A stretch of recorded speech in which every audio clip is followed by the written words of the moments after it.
Na wasalimu kwa jina la Yesu,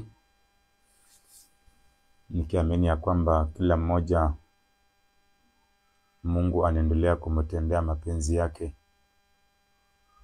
bila vizuizi vyovyote katika maisha yake.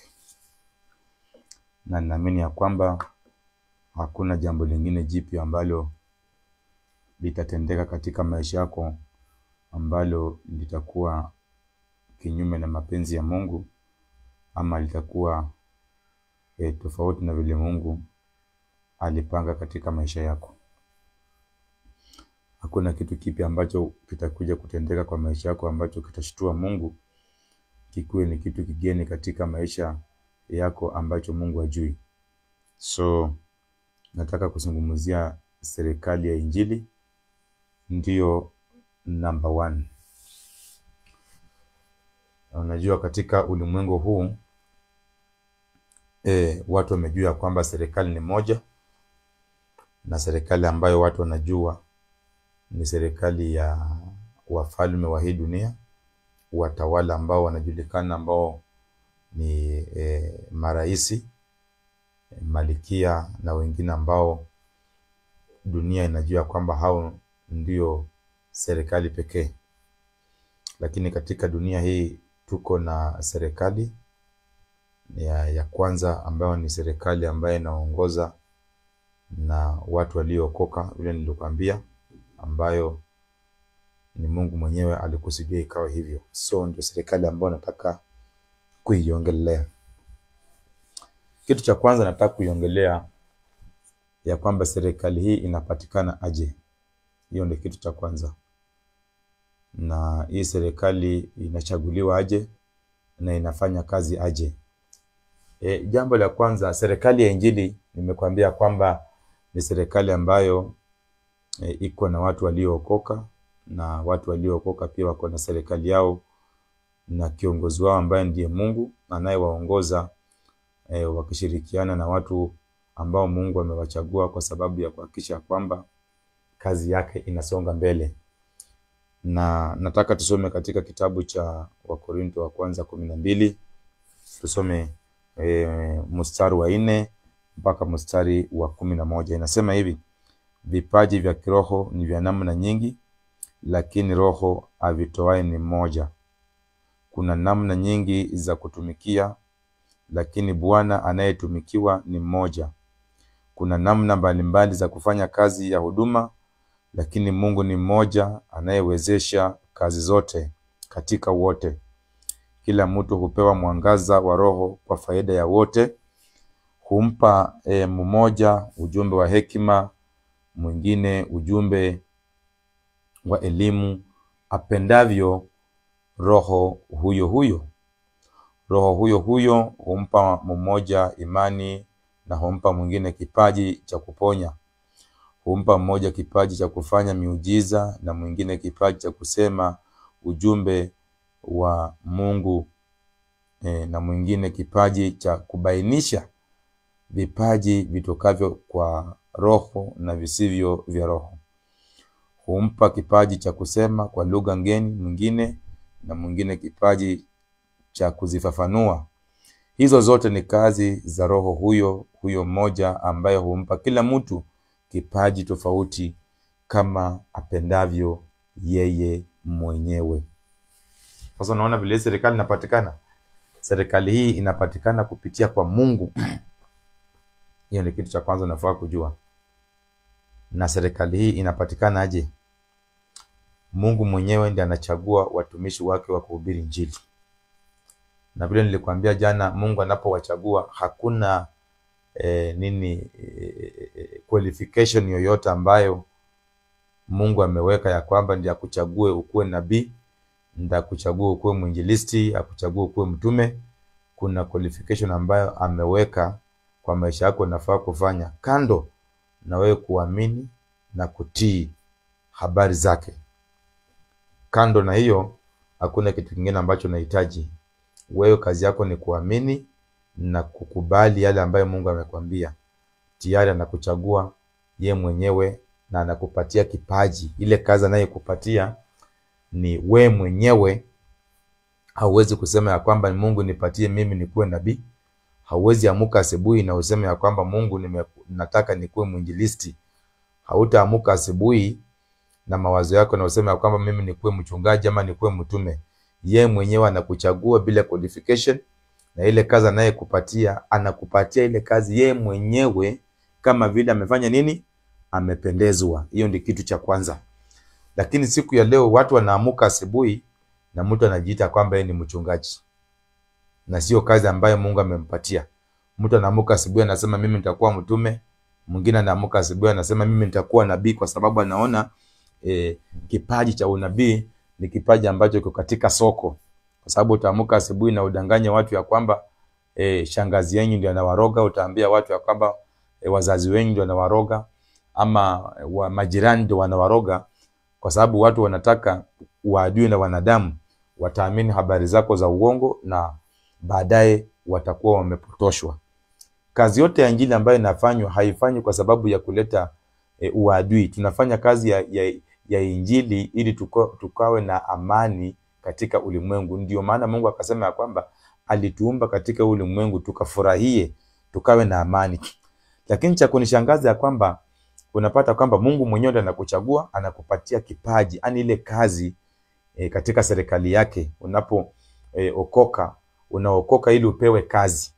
Mtu yote aliyookoka na hakupewa kazi, basi huyo mtu hakuwahi okoka na hajawahi kutana na mambo ya wokovu. Kwa sababu lengo la Mungu kuokoa, kukutoa katika dhambi, anakupatia kazi. Unaposoma Biblia hii, kila mtu aliyekutana na Mungu akamuokoa, akamtoa katika dhambi, kitu cha kwanza ilikuwa ni kazi. Kazi gani? Ya kuenda dunia mzima na kutangaza Mungu. Na unatangaza Mungu aje? Kwa kuambia watu wajitenge na mambo maovu, watu wajitenge na dhambi, wakae katika utakatifu. Hiyo ndio kazi. Ndio maana injili ndio kazi rahisi dunia mzima. Hakuna kazi rahisi utapata katika hii dunia kuliko injili. Injili ndio kazi rahisi kuliko kila kitu katika ulimwengu. Lakini itakuwa ngumu kwako kama wewe mwenyewe utaamua kutaka kujiongoza kwa hiyo kazi. Mpendo, hiyo kazi itakuwa ngumu. Na cha pili, hiyo kazi itakuwa ngumu utakapofanya roho yako kuwa ngumu. Ndio maana Mungu mwenyewe anasema unaposikia habari zake usifanye moyo wako kuwa mgumu. Njia moja hii injili kuwa ngumu kwako ni wewe mwenyewe kufanya roho yako kuwa ngumu.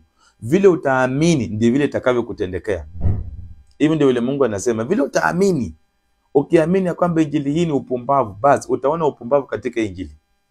Na injili haitakusaidia. Lakini utakapoona faida, utakapoona utukufu wa Mungu, utakapoona wema katika injili, basi injili hii itakusaidia. So, serikali ya kwanza ambayo tuko nayo katika ulimwengu ni serikali ambayo watu waliookoka. Na wale watu wanachaguliwa na Mungu bila wenyewe kuchagua kazi. Unaona, hata katika hii maisha, acha nikwambie, hiyo ni ya siku nyingine. Katika hii maisha hauwezi amuka asubuhi na kusema kwamba mimi nimejichagulia nitakuwa rais. Hapana, ni kitu ambacho Mungu aliweka ndani yako. Kama ni talanta Mungu aliweka ndani yako, ikifika ile wakati yeye mwenyewe anaifanikisha. Lakini ukiamua wewe mwenyewe na nguvu yako, utaenda kushughulikia kitu fulani, utasomea kitu fulani, lakini mwisho yake utajipata kile kitu ambacho ulienda kusomea sio kile ambacho unafanya. Hiyo ni kukuonyesha kwamba Mungu alikuwa amekupanga ufanye hiki, lakini wewe mwenyewe ukakataa na mawazo yako. Sasa mwisho wake unajipata kwa kile kitu ambacho Mungu alikusudia. Na ukitaka kupingana, uliza Jona. Kuna nabii katika Biblia anaitwa Yona.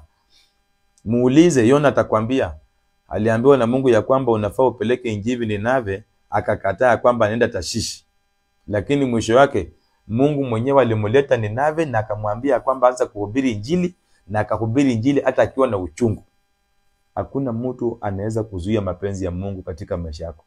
Kile kitu Mungu alikupangia kitatendeka. Wewe kimbia tuko na zote, jifanye wewe ni mjuaji, jifanye kwamba wewe ndio unajua, wewe ndio mkora kuliko wote, lakini mwisho yake utakuja kumalizia mahali Mungu alitaka umalizie. So, katika hii serikali Mungu anapokuchagua na anakupatia kazi, kitu cha kwanza unafaa ujue ya kwamba yeye ndiye anakuokoa. Mungu ndiye anakuchagua bure, anakutoa katika dhambi. Hakuna kitu unalipia. Kama kuna mahali ulienda kulipia wokovu, wakakwambia toa 5,000 wakuombe ndio uokoke, au walikuwa ni waganga na wachawi, walikuwa ni wakora. Wokovu ni kitu ambacho unapeana bure. Ni kitu ambacho hakuna kitu unafaa kulipia ndio upate. Ni kitu ambacho unapewa bure na Mungu. Lakini siku ya leo chenye kinanishangaza ya kwamba huu wokovu kuna watu wanalipia. Unaenda mahali unalipa shilingi 5,000, hata wengine wanatoa shamba ndio uokoke, wengine wanalisha mhubiri awaombee ndio waokoke. Yaani kuna vitu mingi, hata wengine wanapewa vitu. So mtu anapewa maji, mwingine anapewa msalaba, mwingine anapewa kama ni vitabu, mwingine anaamua kupewa hata chumvi na vifagio, mwingine hata anapewa mafuta ya upako. Yaani kuna vitu ambavyo tunapewa ndio uokoke. Wapendwa, kama kuna kitu ulipewa ukaokoka, basi huo ndio uganga wa hali ya juu ulijiingiza ndani. Mungu alipokuumba, alipokuleta katika hii dunia, hakuna kitu ulilipia. Kama Mungu kukuumba, hakuna kitu ulilipia. Sasa uokovu wake wa bure unalipia nini? So siku ya leo watu wanalipia wokovu. Kwa sababu gani? Watu hawa wamefanya roho zao zimekuwa ngumu, na Mungu anasema watu wangu wanaangamia kwa sababu ya kukataa maarifa. Unapokataa injili ya bure kama hii, hakuna kitu unalipa. Lakini unaamua uende mahali upewe vitu ndio uokoke. Unaambiwa kwamba kuna kitu unafaa ufanye ndio uokoke, basi wewe mwenyewe utakuwa umeamua kuingia katika uchawi. Sasa uchawi ile ikikuumiza, usikuje kulia. Injili ni bure. Haya ni maneno ya bure, hakuna kitu ambayo unalipia. Kazi yako ni kukubali, kuamini. Umekataa, umeenda umepewa mahali vitu unatembea navyo kwa bagi vikusaidie. Hata haya ni maji itakusaidia, hii sijui ni msalaba itakusaidia, sijui hiki ni kifagio cha nini, hii sijui ni chumvi ya nini, sijui maji imetoka Israeli. Wapendwa, Mungu hayuko Israeli. Mungu yuko katika moyo wako. Unaposoma maandiko, soma maandiko ukielewa. Yeye mwenyewe anasema katika Yohana ya kwamba kaeni ndani yangu, mimi nikae ndani yenu. Mungu tunatembea naye, hayuko katika madhabahu. Injili hizi sometimes zinanifurahisha sana. So unaitwa na Mungu, anakuokoa bure. Hiyo ndio kitu cha kwanza. Hakuna kitu unafaa kulipia kwa wokovu. Na hakuna kitu unafaa ufanye ndio uokoke. Ni kitu unaamini na kukubali maneno ambaye Mungu anakuambia. Hakuna kitu unalipia. Abrahamu alipoitwa na Mungu aliambiwa toka katika hii nchi. Abrahamu hata alitoka. Hakuna kitu alilipia. Ni vitu vya bure.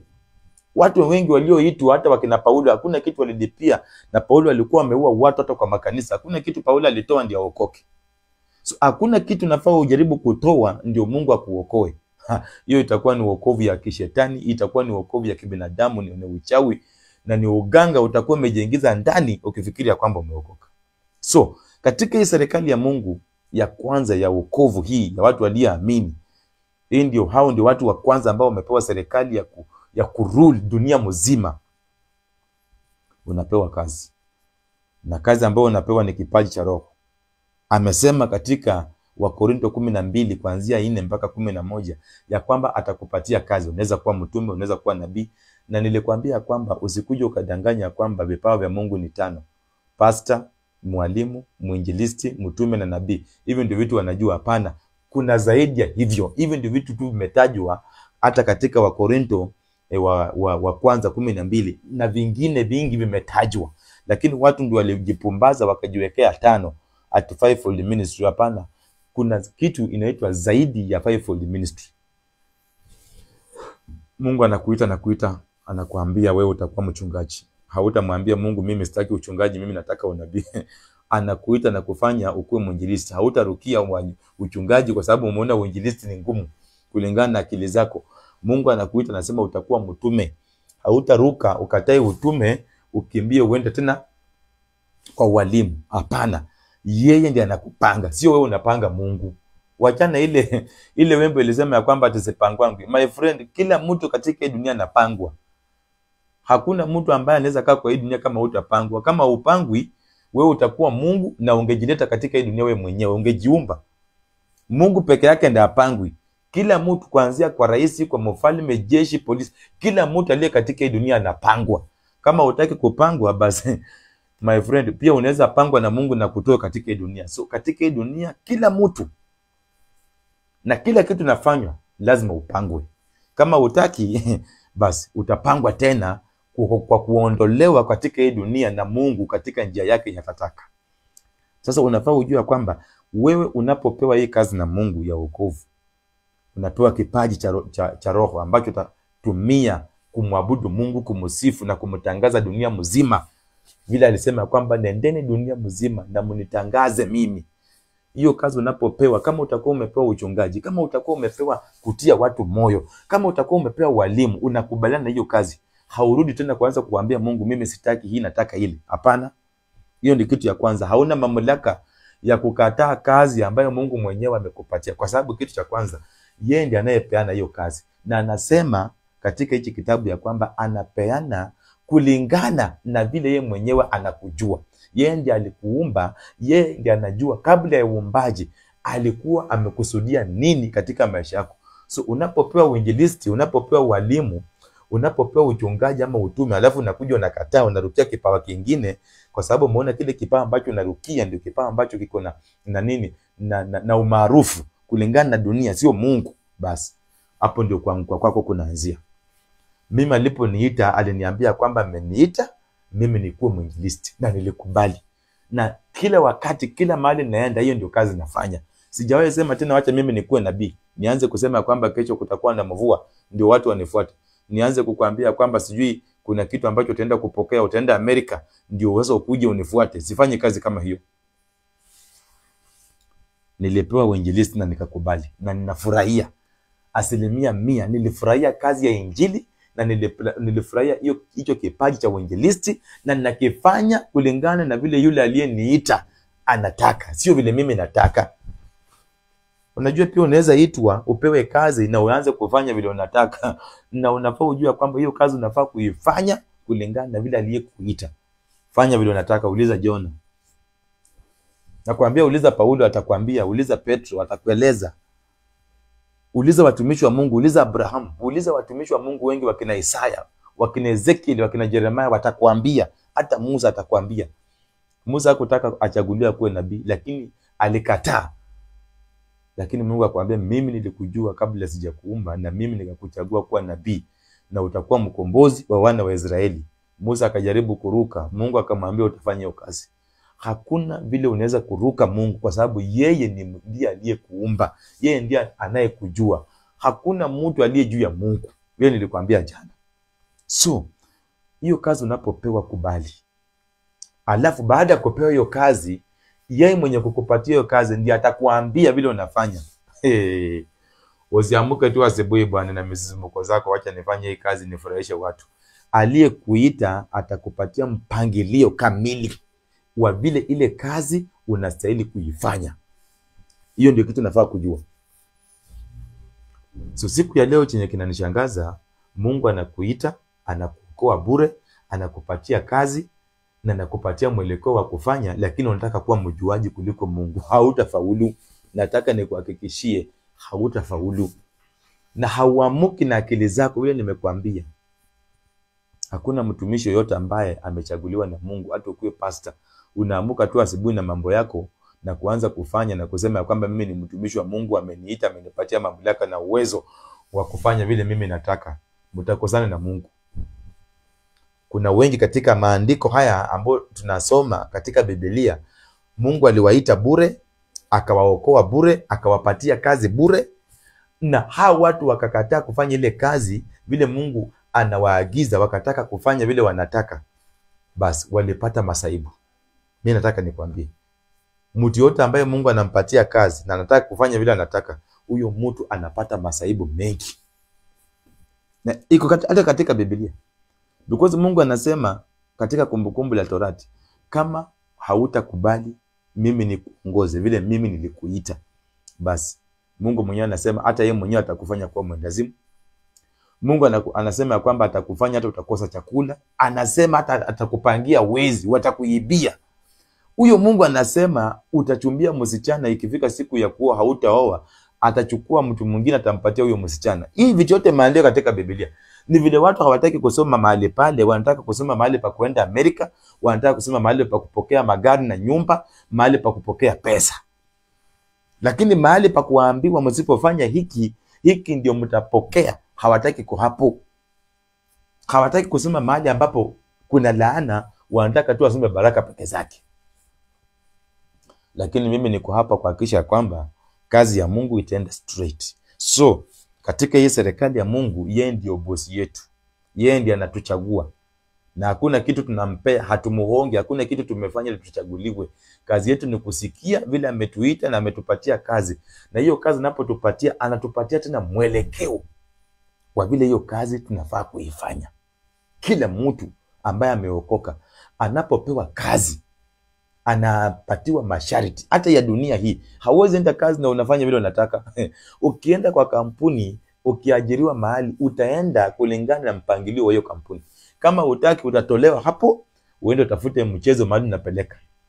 Hiyo mnajua. Alafu ya Mungu amekuchagua bure, amekupatia kazi na amekupatia jinsi ya vile utaendesha hiyo kazi. Alafu wewe unataka kufanya vile unajua, alafu unafikiria kwamba utaendelea kuwa rafiki ya Mungu. Itakuwa ni ngumu.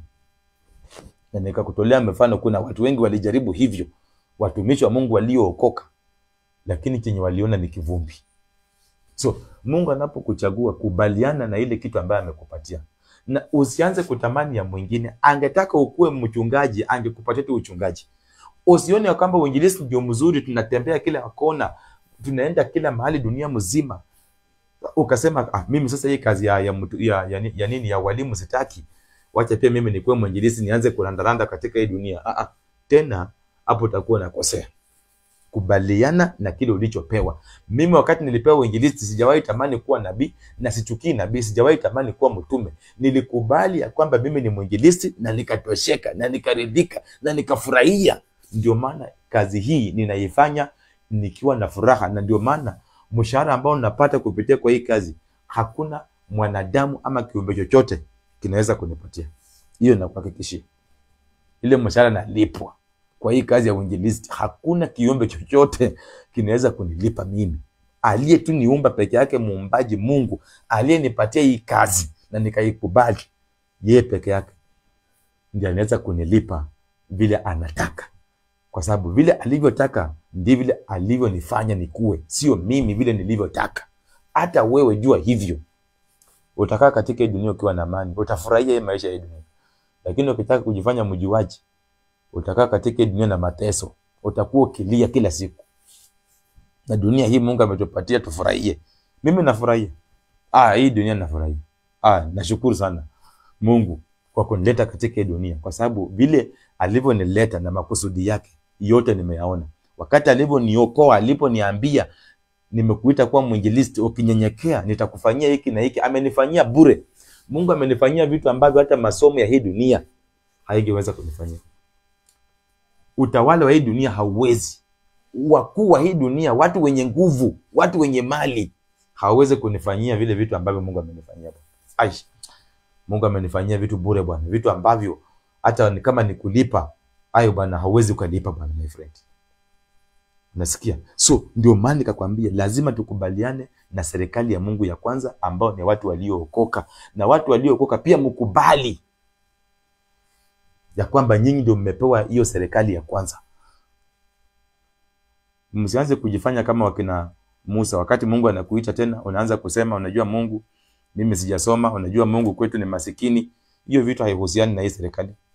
Mungu wakati anakuita, acha kutoa sababu zako za upumbavu ya kwamba unajua kwetu sisi ndio familia masikini, hatukuenda kwa shule, unajua Mungu sisi ndio wanyonge. Hiyo ndio vitu vya kina Gideoni walikuwa wanaambia Mungu wakati Mungu anakuita. Mungu anapokuita, wachana na mambo ya kusema ya kwamba wewe haujaenda shule, wewe ni masikini, wewe sijui ni ile taifa lenye umetoka ni taifa bure.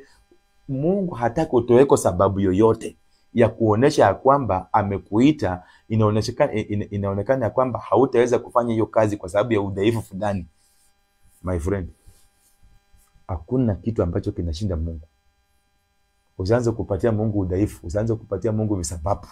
Wakati Mungu amekuita, wachana na udhaifu, wachana na visababu, kubaliana na vile amekuambia. Wacha kusema ya kwamba unajua mimi kwetu mimi ndio last born, mimi unajua kwetu mimi ndio first born, unajua mimi kwetu mimi ndio sikuenda kwa siku nimesha kwenda kwa shule, sasa mimi siwezi ongoza. My friend, hiyo vitu Mungu angalia. Hakuna mtu Mungu alipoita mtu yoyote kwa serikali ya kwanza ya watu waliookoka na hata serikali ya pili ya wafalme na watawala, Mungu aliweka qualification. Aliita mtu akamchagua bure na akasema, mimi nimekuchagua utakuwa rais, mimi nimekuchagua utakuwa mfalme, nimekuchagua utakuwa mchungaji, utakuwa mwinjilisti, utakuwa mtume. Hakuna kitu huyo mtu anafaa kulipia. Unaona hii mambo vile ni rahisi ya Mungu. Hakuna kitu rahisi kama kazi ya injili. Ndio maana katika hii kazi huwezi nitoa hapa. Bwana. Katika kazi ya injili huwezi nitoa. Ile kitu mwinjili imenifanyia, ile kitu nimeona kama ni malipo, Mungu anasema ninajua mshahara wa wafanyakazi wangu. Kweli mimi nimeona mshahara wa Mungu. Niko na ushuhuda ambao nikianza kueleza hata watu watasema huyu jamaa anaringa. Huyu jamaa anaongea na kiburi. Nikianza kutoa ushuhuda wenye Mungu amenifanyia katika maisha, my friend, hata ukiwa mwanajeshi, hata ukiwa rais, unaweza jiuzulu kwa hiyo kazi. Ukuje kwa injili, mimi nakwambia nimeona mambo ambayo nimefanyiwa bure. Kuna kitu nimelipia. Na nani? Na Mungu. Kama ningekuwa ni wanadamu ningelipa gharama kubwa sana. Lakini kwa sababu yake akaniambia anachagua na anapeana hii kazi. Vipaji vya roho ni vya namna nyingi, na namna pia ya kuhudumu ni tofauti. Wakati Mungu anakuita ukuwe mtume, ameniita mimi kuwa mtume, ujua kwamba vile mimi nitafanya kazi ya umtume na wako itakuwa ni tofauti. Na hii ndio kitu imeleta shida hata katika injili. Wewe unakuwa mchungaji, unataka watu wachunge kama vile Mungu ameweka neema yako ya uchungaji. Hapana. Utabaki kuwa mchungaji, lakini wachungaji wengine pia watafanya kazi ya uchungaji kwa neema tofauti. Lakini kipawa kitabaki tu cha uchungaji. Ndio nuna hata rais wa Kenya vile anaongoza hapa, sio vile rais wa Tanzania anaongoza, sio rais wa Rwanda anaongoza. Wote ni marais, lakini kila rais anaongoza kitofauti. Hata katika injili sisi wote tunaweza kuwa ni manabii, lakini vile mimi nitatabiri ni tofauti na nabii mwingine yule vile atatabiri. Lakini shida ambayo imetupata, vile mimi natabiri nataka nilazimishie kila mtu kutabiri hivyo. Mradi ule mtu anatoa unabii wa ukweli, jinsi ya kutabiri na njia ya kutabiri itakuwa tofauti. Mradi tu sisemi sasa uanze kutabiri vitu zako alafu ujifiche. Hapo ndio watu wengi wanapenda. Utaanza kufanya kazi yako na mawazo yako alafu unaanza kujificha. Unajua hata namna ya kufanya kazi ya Mungu ni tofauti. Mimi hivi ndio roho ameniongoza. Ndio ni sawa. Mungu ndio huyo roho amekuongoza, lakini hata kuongoza uende kinyume na yeye mwenyewe. Mungu hawezi kusema ya kwamba mambo ya ubatizo ya maji liisha na bado saa hii wewe unakataa hiyo, unaendelea kubatiza watu na maji. Yeye ndiye alileta maji akasema imeisha. Sasa ni ubatizo wa roho, bado umekwamia pale kwa maji. Yeye mwenyewe akasema damu ya wanyama ya mwana kondoo, damu ya kondoo na njiwa zingeweza kutoa dhambi zetu. Kwa huo wakati wa Musa. Kwa wakati wa Musa damu za wanyama zingeondoa dhambi. Lakini saa hii hatuhitaji damu za wanyama. Na unajua, alafu mtu anakuambia ndio chinja nguruwe, chinja kondoo, chinja kuku, chinja mbuzi, dhambi zako zisamehewe. Akitumia maandiko ya wakati wa Musa. Na hiyo vitu Mungu alitoa akasema kwa damu ya Yesu Kristo mambo yote iliisha. Hakuna damu nyingine tunahitaji. Tena bado unaenda kuchinja mbuzi usamehewe. Unaona utakuwa umerogwa. Kuna vitu ambavyo vilifanyika na Mungu yeye mwenyewe ndiye alisema na akakuja akafuta. Akasema ya kwamba ubatizo wa maji ulikuweko, lakini saa hii ubatizo wenye huko ni ubatizo wa roho. Lakini kuna watu wanabatiza watu kwa maji, wengine na wanabatiza hata na viboko, wengine hata wanabatiza kwa kupita kwa moto. Ubatizo ni wa roho, lakini bado watu hawataki. Ukiwaambia wanakutolea mistari lakini hawaelewi ufunuo. Mpendwa, hii Biblia unaweza soma, lakini cha maana sio kusoma hii Biblia, ni kuelewa kile ambacho Mungu anataka. Ufunuo sio kusoma. Nicodemus alikuwa msomi na Mungu akamwambia ndio uzaliwe, ndio uokoke, unafaa kuzaliwa mara ya pili tena. Uokovu ni kuzaliwa mara ya pili tena. Nicodemus mtu msomi aliyokuwa amesomea teolojia, amesoma saidi hii Biblia, alishinda kuelewa maandiko, akafikiria anafaa rudi kwa tumbo ya mama yake. Na akajua yeye ni mtu mkubwa, mahali alitokea hawezi kufika pale tena, arudie mahali pale aingie kwa tumbo. Unaona akili ya Nicodemus mtu aliyosoma teolojia, lakini hajui ufunuo wa neno.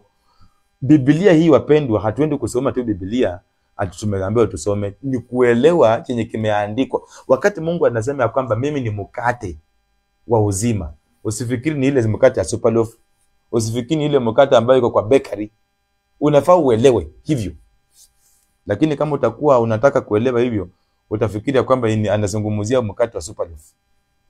Kwa sababu gani? Hauko tayari kufundishwa, hauko tayari kwa ufunuo.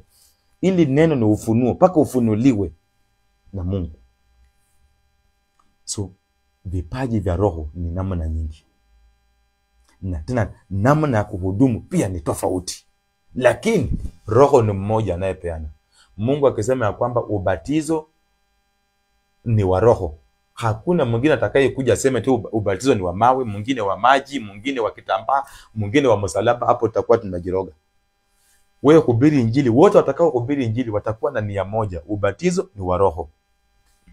Imebakia hivyo. Kila mtu atakuja na jinsi ya kuhubiri mambo ya ubatizo, lakini mwisho wa mambo haya yote ya ubatizo ni wa roho. Ndio maana Mungu anasema katika Ephesians, anasema tunafaa tukue na ubatizo moja, imani moja, Bwana mmoja. Ani katika hii injili tunafaa tubaki na kitu kimoja. Tukisema ya kwamba watu wasikule nguruwe, hakuna mtu anafaa kuwa anakula nguruwe. Wote ambao watakuja kuhubiri injili watasema kwamba injili nguruwe ni dhambi. Lakini cha kunishangaza siku ya leo, mtu anaamuka anasema kwamba nguruwe ni dhambi. Mwingine anayekuja kuhubiria wengine anakuja anasema nguruwe sio dhambi, nguruwe ni chakula kizuri. Sasa hata msikilizaji mnamwacha katika ile njia ya kuchanganyikiwa. Kwa sababu gani? Watu waliingia katika injili, hawakuitwa. Unaona? Wakaingia katika injili ili mapenzi yao yaitendeke. Sasa ndio maana injili hii itawaibisha. Hautakuja kuongeza kitu chenye Mungu hajasema na ufunuo yako na ufaulu, utaibishwa. So nataka nimalizie pale. Serikali ya injili. Ya watu waliokoka. So watu waliokoka mahali penye mko, mfurahie kukaa katika hii dunia, na msitishwe na mtu yoyote, usitishwe na kitu yoyote katika hii dunia bwana. Furahia. Hii dunia ni ya Mungu na ametupatia nafasi hii kukaa katika hii dunia na amani, tufurahie. Na akakuchagua wewe, ndio maana akakuokoa. Utoke katika wizi, utoke katika ulevi na masengenyo na uganga na uchawi. Alikutoa pale ili ukuje ufurahie. Unapokuwa katika wizi, uganga na ulevi na uchawi, utakuwa katika hii dunia na mateso. Nilikuwa kwa hizo vitu havikunisaidia. Pombe nilikunywa, usherati nilifanya, wizi nilifanya, uganga nilifanya, havikunisaidia, vile nitesa. Mpaka wakati Mungu aliniokoa. Bwana nafurahia. Nafurahia, hata siku na wasiwasi na mambo ya waganga na wachawi. Mimi sio mtu anaweza kuja kuniambia ati mambo ya Freemason, sijui mambo ya shetani. Anatisha nani? Waganga wanatisha nani wapendwa? Mambo hiyo nilikuwa natishwa na waganga kabla sijaokoka. Hapo waganga walikuwa wananilemea bwana, ningewaona hata ningetoroka. Lakini sasa mambo ya mganga, hiyo ni vitu hawezi kunitisha. Kwa sababu gani? Nimepewa mamlaka na nguvu na uwezo juu ya waganga, juu ya wakora, juu ya wezi, juu ya watu walio na chuki na wivu, juu ya watu ambao wako na hiyo vitu yote. Nimepewa nguvu na mamlaka juu yao. Hawezi kunisumbua bwana. Mimi sio mtu anaweza nitisha na vitu za dunia hivi bwana. Naishi katika dunia na amani na furaha, na naendelea kuhubiri injili. Hii ndio kazi ambayo nilipewa, nikakubali. Vitu zingine zote zitanifuata. Anasema tafuta ufalme wa Mungu na haki yake, mengine mtazidishiwa, mtapewa bure. Hamtatafuta bwana.